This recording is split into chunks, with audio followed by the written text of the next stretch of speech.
একটি সুন্দরময় বিকেলে একটি চালাক শিয়াল বনের কাছে একটি কূপের ধারে খেলছিল।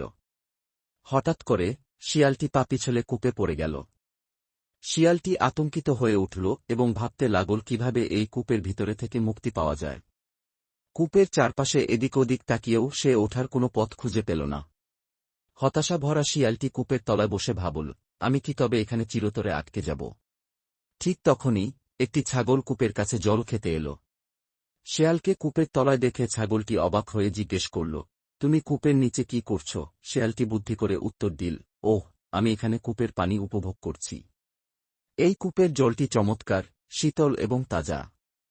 এই কথা শুনে ছাগলটি খুব উৎসাহী হয়ে উঠল এবং জিজ্ঞেস করল, আমিও কি এই শীতল জল খেতে পারি? এবার শেয়ালটা সুযোগটা লাগিয়ে বুদ্ধি করে বলল, অবশ্যই, তোমাকে শুধু নিচে লাফ দিতে হবে।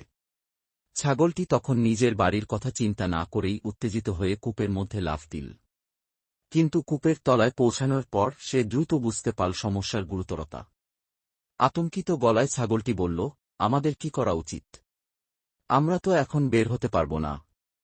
শেয়াল তখন বুদ্ধি করে ছাগলটা বলল, চিন্তা করো না, আমার একটা উপায় আছে। তুমি তোমার সামনের পা যতটা সম্ভব সোজা করে দেয়ালের সাথে লাগিয়ে রাখো, আমি তোমার পিঠ থেকে লাফ দিয়ে কূপের উপরে উঠব। তারপর আমি তোমাকে সাহায্য করব। ছাগলটি বিশ্বাস করল এবং শেয়ালের কথা মতো কাজ করল। শেয়ালটি ছাগলের পিঠ ব্যবহার করে কূপের উপরে লাফ দিল। তবে উপরে উঠে আসার পর শেয়ালটি তার প্রতিশ্রুতি ভুলে গিয়ে ছাগলকে আর সাহায্য করল না। শেয়ালটি মুক্ত হয়ে চলে গেল আর ছাগলটি কূপের তলায় আটকা পড়ে রইল। এই গল্পটি আমাদের শিখায় যে বিপদে বুদ্ধি এবং কৌশল দিয়ে সমস্যার সমাধান করতে হয়, তবে অন্যের বিশ্বাস ভঙ্গ করা উচিত নয়।